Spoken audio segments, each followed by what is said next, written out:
Hello guys, welcome back to our anime explainer. Today is explanation of upcoming episode Throne of Seal based on novel. Guys, please like the video and subscribe to my channel. So let's start. It evolved. Long Haochen still remembered what the Night Temple's Hall Master and Chief of the Alliance Yang Haohan told him, that Blue Rain, Hibiscus of Light's greatest characteristic was its capability to evolve. Could it be that after only a few months' time, as the Saint Spiritual Stove had been nurtured, it actually had been completing its first evolution? Looking at the fluctuations of light essence released by Blue Rain, Hibiscus of Light, Long Haochen could be certain that this sword was now at least at the level of a glorious tier weapon, or possibly even higher.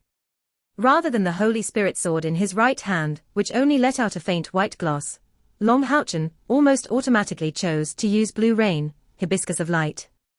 This action signified that he chose to abandon the utility of the Holy Spirit set. Henceforth Blue Rain, Hibiscus of Light become his main weapon, as he decided to stop using the Holy Spirit set as a whole. He obviously made this choice, because Blue Rain, Hibiscus of Light had more utility than a whole Holy Spirit set. Vast amount of knowledge was passed on to Long Haochen through the Pendant of Eternal Melody, but to get practical experience in this Tower of Eternity, he had a single choice: to keep going forward. Not riding on Haoyue, Long Haochen advanced with a pair of swords at hand. Each step of his was slow and steady, as he focused his senses on the possible danger arriving from any direction. First step, second step, third step.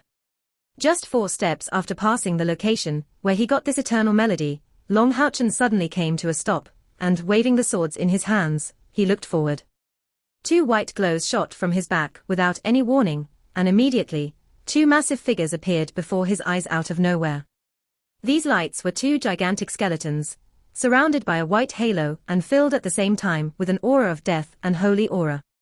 The 2 human-shaped skeletons were approximately 2.5 meters tall, had pure white bones, and 3 layered golden rings around them, which were against all expectations faith halos, imposing halos and courage halos that Long Haochen was very familiar with.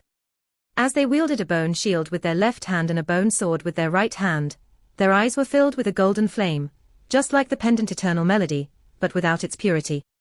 Bang, bang, exploding sounds could be heard as the skeletons stepped forward, and they directly jumped at Long Haochen, instantly breaking out with an important oppressing strength.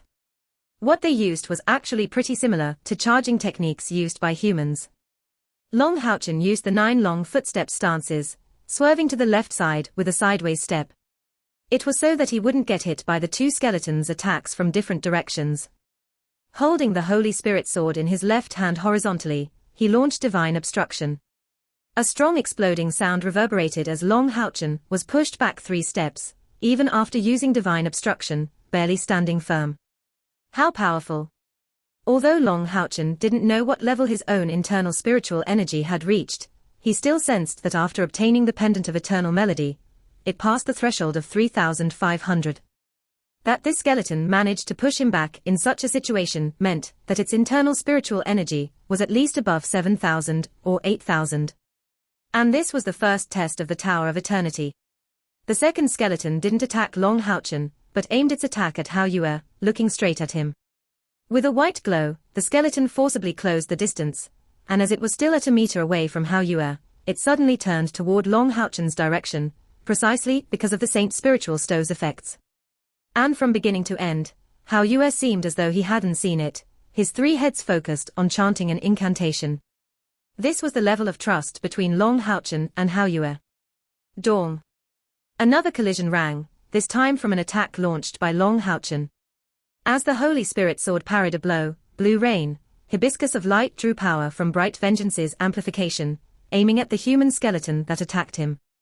The skeleton waved the shield in its left hand, parrying the latter's blow along with an intense exploding sound. After evolution, Blue Rain, Hibiscus of Light was completely different. This last blow came with a scrape of bright light, leaving an inch-long trace on it. Charging, Long Haochen suddenly stepped to the side, getting out of the way of the skeleton's attack pulled by the Saint Spiritual Stove, and as he turned sideways, a light thorn was aimed horizontally. Immediately, Blue Rain, Hibiscus of Light shone with a golden blaze. And a sharp sword intent simultaneously erupted. Only, this was clearly not enough to frighten these 2 skeletons, that held their shields horizontally, releasing a holy filter shield-like ability to welcome the light thorn fired by Long Houchen. At this time, Hao Yue's spell was finally completed, launching a large wind edge, a light thorn and fireball aiming at a skeleton's knees, exactly the one who was the target of Long Houchen's attraction spell. These two skeletons possessing holy attribute were even more troublesome than Long Houchen imagined. The targeted one had even the awareness of having been locked down by Hao Yue's magic, without a single glance. Suddenly crouching down, it used its shield to parry the attack. With 3 loud collisions, Long Houchen saw to his shock that the skeleton's body let out a bright golden color. That was to say, it relied on divine obstruction to parry Long Houchen's attack. And the other skeleton went at Long Houchen at fast speed. A spotlessly white bone shone, filled with a sacred radiance. To Long Houchen's surprise, it was Holy Sword, which was aimed directly at him. Suppressed to this degree on the spiritual energy side, Long Houchen didn't dare to use condemning revolving sword, because the skeleton would be able to rely on its spiritual energy's superiority to forcefully interrupt the skill. A fog of light was suddenly released from Blue Rain, hibiscus of light, and Long Houchen did a blocking motion, using divine obstruction like before. Bang! Facing the holy sword of the skeleton, Long Houchen surprisingly managed to block it without being pushed a step back. Furthermore, on that skeleton's bones, a little gap had appeared. Without managing to push the bone sword back, he relied on Blue Rain, hibiscus of light, to attack on the side, violently striking the ground. This ground was made of some impressive material, to show no trace of damage. Only a little spark, upon taking on such a powerful holy sword as the skeleton's. A resonant dragon cry burst forth from Long Houchen's body. Intertwining Blue Rain as well as the Holy Spirit sword, he used the offensive retribution knight technique of the 5th step, ascending dragon strike. And that dragon cry carried a bizarre buzzing sound. At that moment, it was the skeleton that was at a disadvantage. The bone sword was used, only to be pushed back to the ground. This blow of Long Houchen's could be said to be perfectly orchestrated. Hastily, the skeleton could only use its bone shield to block Long Houchen's attack, letting out an ear-piercing boom. This time, it was the skeleton that was violently struck by Long Houchen, and at the time it stood up again, half its shield was already destroyed. To Long Houchen, the most important use of this strike was the boost of confidence he gained from it. It was for a single reason, that he was able to stop the opponent's powerful attack in addition to breaking his shield, which was the ripples of light. When he combined divine obstruction along with the control of the light elemental waves with ripples of light, not only was the defensive power strengthened by a lot, but it also had an additional effect of stealing power, which was why the skeleton's holy sword wasn't completed when it clashed against Blue Rain, hibiscus of light. Even Long Houchen himself didn't think that the combination between Blue Rain, hibiscus of light, and ripples of light would turn out so powerful. Although this skeleton's fighting strength was great, its defense fell short in comparison. It was just like himself at the time, he didn't have any good equipment. The other skeleton didn't get in Long Houchen's way, it was busy resisting the attacks of Hao Yue, that he launched after his first 3 successive spells were blocked. His massive figure leapt forward, and though each spell launched by itself wasn't so strong, the 3 were in fact launched simultaneously. Resisting Ring of Fire of the fire element, Ripples of Light of the light element, and Wind Gale of the wind element. These 3 spells had a single goal, to attack.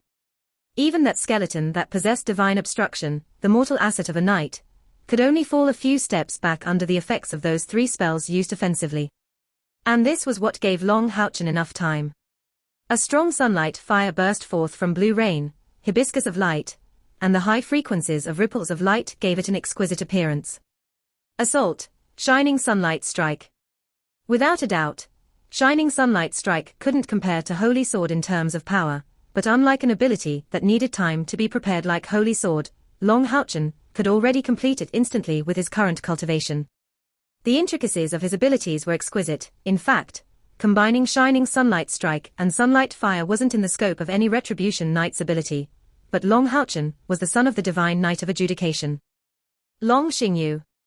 With 2 massive glints of intense sunlight, Long Houchen's 2 swords disappeared in an instant as the lustrous sunlight fire formed 2 orbs of sunfire, carrying a blazing holy aura that intensified dramatically. At this time, the difference in equipment between the 2 parties became distinct. In comparison to the interweaved use of Sunlight Fire and Shining Sunlight Strike, Holy Sword even fell short by 2-fold. The skeleton didn't wait helplessly for its death, and with a bellow, the golden flames in its eyes suddenly increased sharply, and its body was covered with a layer of golden flames, as the skeleton violently abandoned the shield in its left hand. As the skeleton waved its sword with the two hands, in that instant, the air surrounding it was gathered at fast speed, producing suction in Long Houchen's direction. That terrible blow provoked a hissing sound in the air, and the bone sword turned a brilliant golden color. Against all expectations, this strike's power caused even Long Houchen to feel helpless and almost unable to block it. This strike felt to Long Houchen like it could split heavens and earth, and the most terrifying aspect wasn't its attack power, but the oppressive force it had, forcing Long Houchen to stake everything to go against it. Two bolts of ardent blade intertwined, and spiritual energy was released all around. As the swords carrying shining sunlight strike were intertwined, forming a crosscut, they welcomed that bone sword. A distant boom followed along, with the appearance of fireworks of bright light, illuminating the surroundings in an area of 100 square meters. Long Houchen shot up, carrying blue rain, hibiscus of light in hand and issuing a dragon cry-like buzzing sound as his whole body glinted gold, and the soul-linking shackles vitality was brought out. At this time, his companions on the side of the mountain were more than willing to receive a part of this blow's damage. The skeleton's blow had truly a terrifying offensive power, and in fact, Long Houchen's attack contained the four abilities: ripples of light, shining sunlight strike, sunlight fire and instant blast cross cut, consuming a massive amount of spiritual energy, along with the utility of blue rain, hibiscus of light.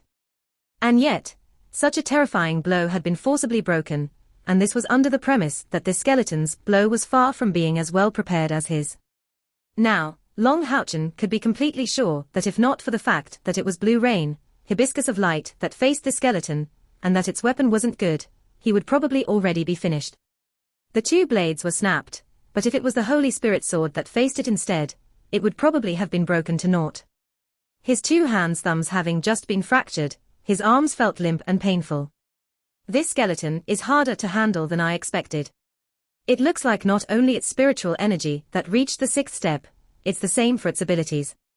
Besides not being able to fly, this skeleton is exactly like a radiant knight of the sixth step. However, the skeleton wasn't any better off from the exchange than Long Houchen.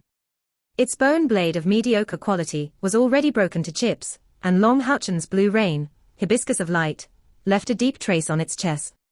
With the blazing sunlight fire that was burning its body, this skeleton could at last be considered to be heavily wounded. This was just one of the two, but what about the other one? Long Houchen barely stood up, transferring the spiritual energy in his body to his eyes, sweeping a glance at Hao Yue's direction. Then, his previous unhurried look immediately became completely dull. With a bang, that skeleton was sent flying by Hao Yue's tail, sweeping at its waist. Being sent flying, it struck the skeleton that suffered from the sunlight fire's burning power, and these two simultaneously turned into charcoal. How can Hao Yue's physical combat ability be so powerful? This was the first thought he had when seeing Hao Yue use his body to launch an attack. Immediately following, the next thing he saw was a repeated bombardment of spells. Low-ranked spells of the light element, fire element, wind element were launched against these two skeletons like wind and rains, and although it wasn't sufficient to destroy them, its might was enough to suppress them, making them unable to move for the moment.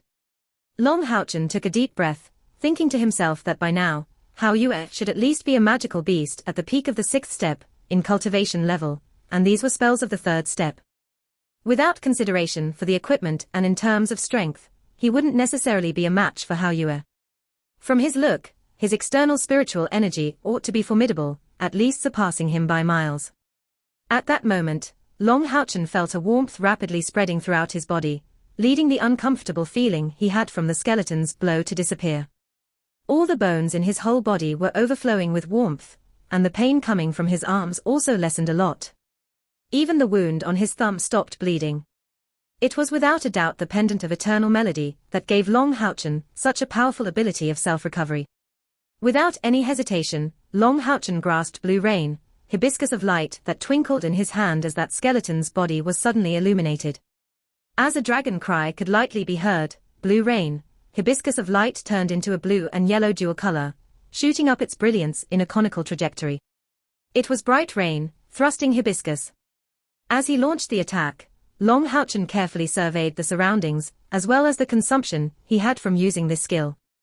To his pleasant surprise, he discovered that with Blue Rain, Hibiscus of Light's evolution, the consumption of spiritual energy from the attack was greatly lowered, and although it still consumed 2,000 units, it wasn't an attack that would make him lose all his fighting strength after launching it a single time. But instead of being reduced along with the consumption of spiritual energy, the might of the bright rain, thrusting Hibiscus, had become even more tyrannical. Originally, this attack combined the two elemental radiances to produce a formidable penetrative power, but this time it wasn't same. Soaring in the air, the blue radiance disappeared gradually, completely blending into the golden radiance, aiming at the target at once. That skeleton's whole body suddenly turned icy white, surprisingly froze. Bang! That skeleton, that was having a hard time trying to extinguish the fire, was immediately turned to ashes, and bright rain, thrusting Hibiscus, spread a blue ring around, even delaying its companion and enhancing the bombardment of spells launched by Haoyue. At long last, they had gotten rid of one. Long Houchen finally loosened his breath, and at that time, an eerie scene happened. A white glow appeared in front of Long Houchen, appearing like a bolt of lightning, and Long Houchen used the Holy Spirit sword to block it unconsciously, but upon collision, this white glow seemed not to be stopped in the slightest, blending into Long Houchen's body in the next instant.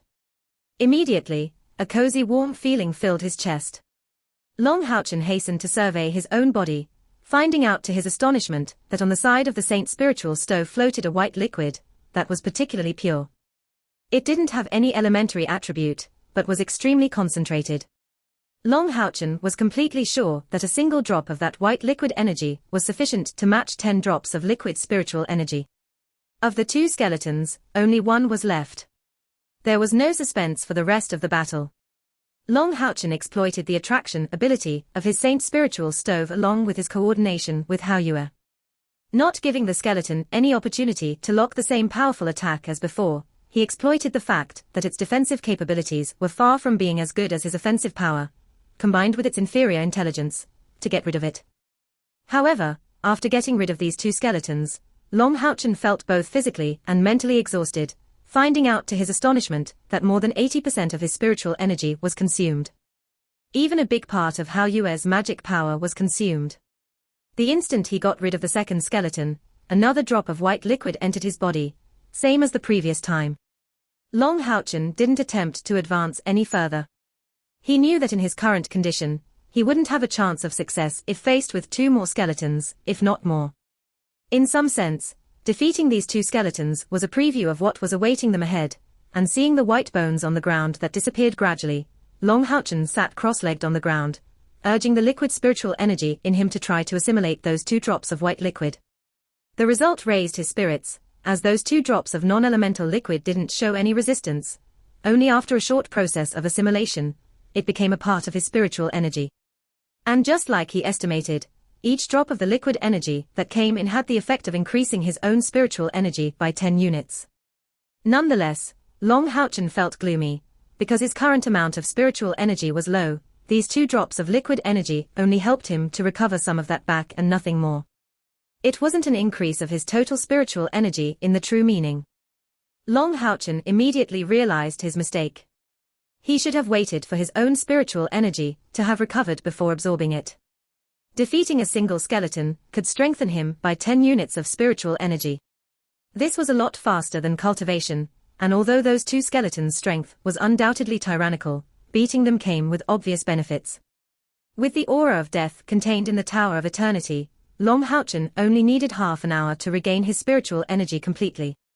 Standing up once again, Long Houchen didn't keep going forward, thinking that he had to leave that place. This experience in the Tower of Eternity brought him an enormous shock, and he was also pretty curious about this slumbering calamity, Elux. However, he clearly understood that it would only be upon reaching the 7th step that he would really be qualified to attempt to challenge this tower that existed since thousands of years. And this was clearly not something that he could do in a mere day or two. With the restriction left by the necromancy magic, he wouldn't be able to reach the top of this tower before attaining the 9th step. Along with those two skeleton, Long Houchen's original apprehension towards that tower disappeared already. I don't want Elux's inheritance to be passed on to me, but it won't hurt to gain some experience here.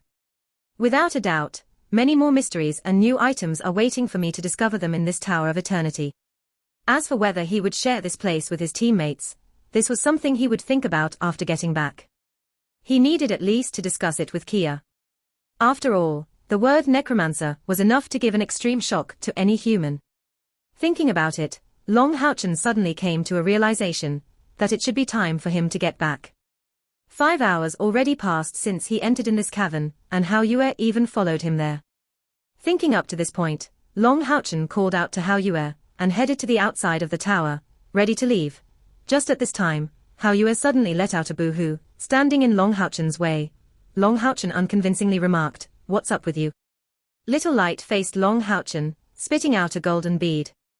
Long Houchen unconsciously caught it, and in the instant this golden bead fell into his hand, it turned into a golden color, directly making its way into the space between Long Houchen's eyebrows. A short fragment of memories appeared in Long Houchen's mind, Azura Strike, condensing spiritual energy, and chopping heaven and earth. This was surprisingly the memories of a skill, and one at the 6th step. And it was exactly the one that Skeleton used against Long Houchen, this attack that had such a fatal attacking power. Preparations to summon her Rose Unicorn at any time. After all, the fiends didn't know how many enemies were in the cave. Handausi kept hold of a pitch-black dagger in each of his hands, making an exquisite choice of location to conceal himself, just behind a rock at the upper side of the desolate hissing cavern. But just at this time, he discovered that Kia disappeared. Immediately, he thought to himself, what a difference in strength. He had never thought of Kia like a goal, since the formerly blind Kia was already so strong, that was to say nothing of the current her who regained her vision. Even though he was part of the Assassin Temple, just like her, he only knew vaguely that it was because of her past training method, which was particularly special, that Kia had become blind. Blending into the darkness, Kia didn't stop in the vicinity of the cavern, but stealthily walked in the direction of the mountain. In times of battle, an assassin's uses would be limited, as in the end, assassin weren't the most expert in attacking head-on, but the current situation was exactly the most fitting for her. Going by herself, she didn't have to worry about her teammates' safety, and was able to display her fighting strength to its fullest. The fiends were coming fast, and right after setting out, Kia immediately saw them arrive at the bottom of the first mountain, preparing to cross it. Just like the fiends group that they had previously gotten rid of, this group was a Grand Fiend cavalry. Each Grand Fiend rode a nightmare devil horse, bursting forth with a deep red radiance. If not for this eye-grabbing aspect they had, Handausi wouldn't possibly have seen them from such a distance. Counting 33 of them, Kia silently approached from the side as she validated the exact count of the enemies. It was just as Handausi had said, one of the Grand Fiends was particularly powerful. He was even more robust than the last Fiend commander, and more importantly, had an inclined batwing on his back. The nightmare devil horse he rode was letting out treads of fire as it stamped on the ground, occasionally emitting red glints, just like charcoal red from the heat. This was at least a magical beast of the 6th step, and since it was this Fiend commander's mount, the commander would probably be at the 7th step. Kia and Long Houchen once killed a bloodthirsty beater at the early stages of the 7th step, but this time, they weren't as lucky. Furthermore, they had needed to use the combination of the bursting powers of Long Houchen's light rain, thrusting hibiscus, and her spiritual stove of samsara. In terms of real strength, although Long Houchen and herself were truly well endowed, they would only at most be able to match a demon at the middle stage of the 6th step with the two of them. This Fiend of the 7th step was already no longer only a Fiend leader, but a Fiend lord. With a single word of difference came a heaven-shaking difference of strength. This Fiend lord held in its hand a gigantic deep red sword. Dark red glints illuminated his pair of eyes, and Kia had already no doubt of his strength. The most important basic quality for an assassin was to stay cool-headed. No matter what, an assassin always ought to act with utter prudence. It was with a simple goal that Kia set for herself, to slow down the enemy while doing her utmost to assassinate him if any opportunity arose. Hiding discreetly, Kia was just like a single entity that merged with the mountain, emitting no sign of human presence, to the extent that even an assassin with a much greater cultivation than her own wouldn't necessarily be able to achieve that result. The Fiend Lord led his group from the front, so Kia didn't have any intention of acting blindly without thinking, calmly waiting for the Fiend cavalry to pass before her, and until the last troop of this Fiend cavalry would draw close to her, which was the timing she exquisitely waited for.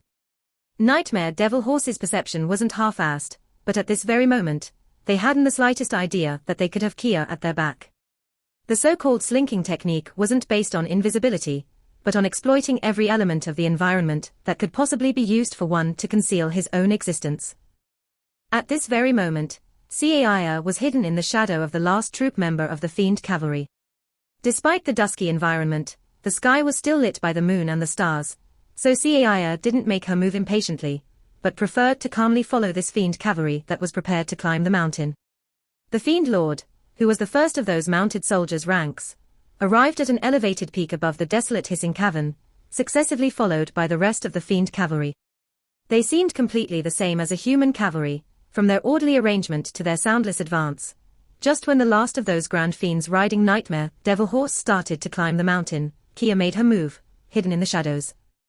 Abruptly speeding up without any warning, she wasn't discovered by any of the opponents, not even the Nightmare Devil Horse she passed.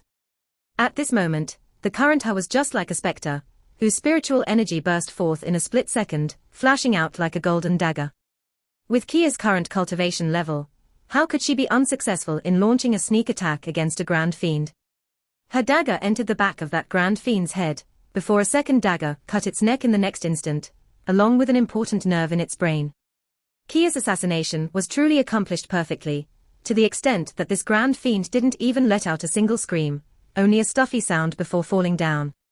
Kia didn't stop at that, but down below, as that Grand Fiend fell down and his Nightmare Devil Horse started to react below, she smacked his body, sending it flying forward like an artillery shell. At this very moment, the golden dagger in her right hand pierced the Nightmare Devil Horse's back.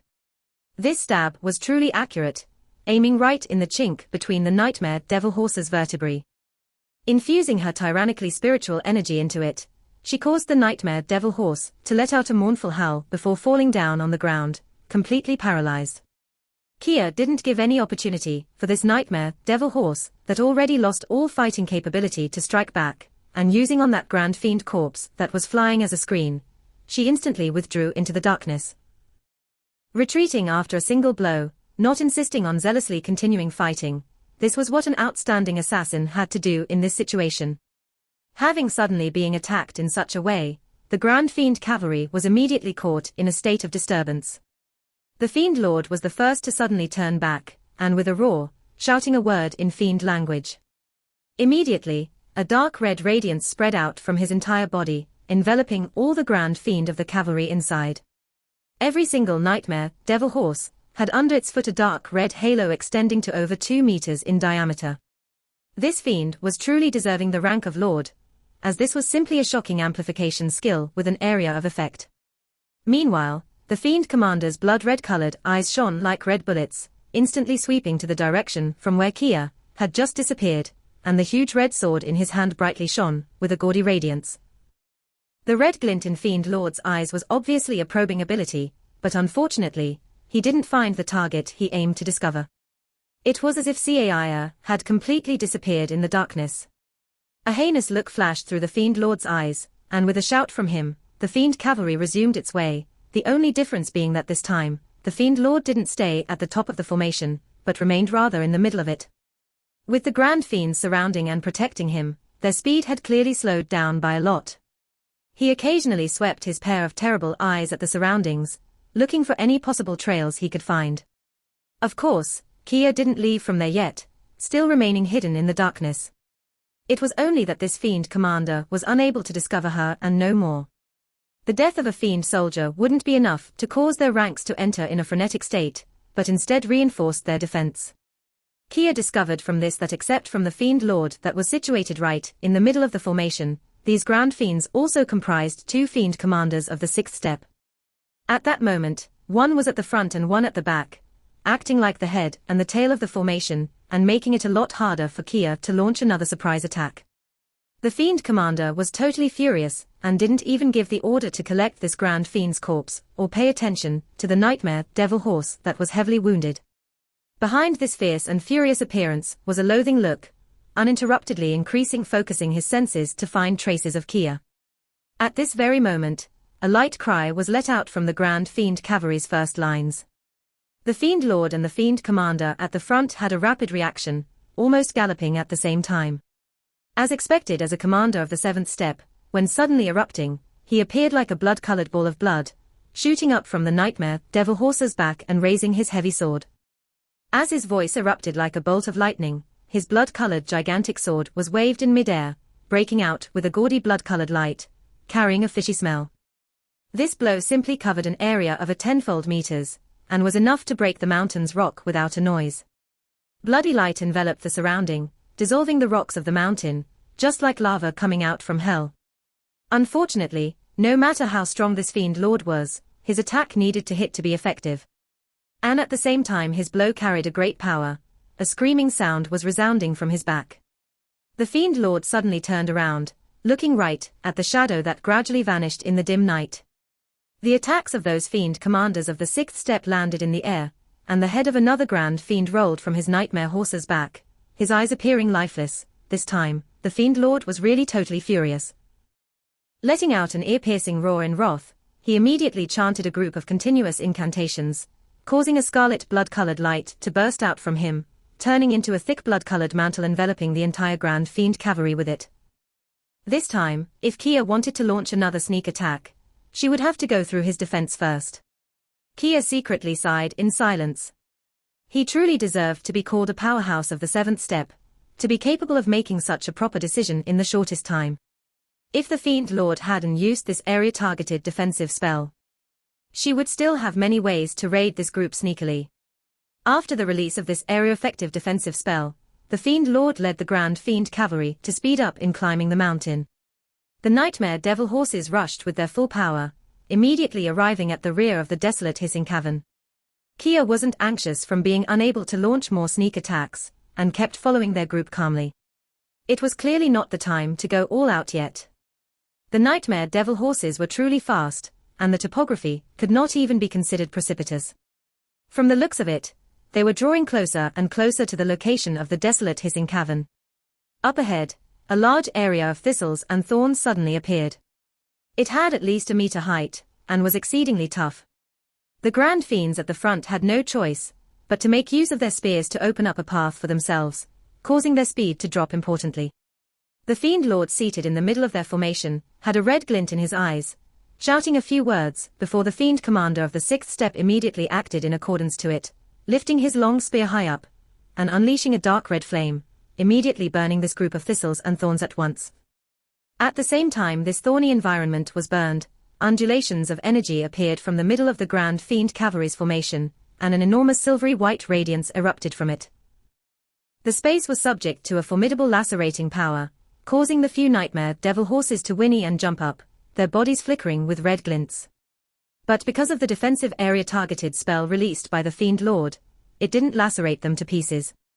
The Fiend Lord strode over the Nightmare Devil horses with a snort, stepped over the ground as a dark red radiance filled with darkness and flames, rapidly suppressed the silvery light spreading in that space. Still, this silvery light hadn't been completely inefficient.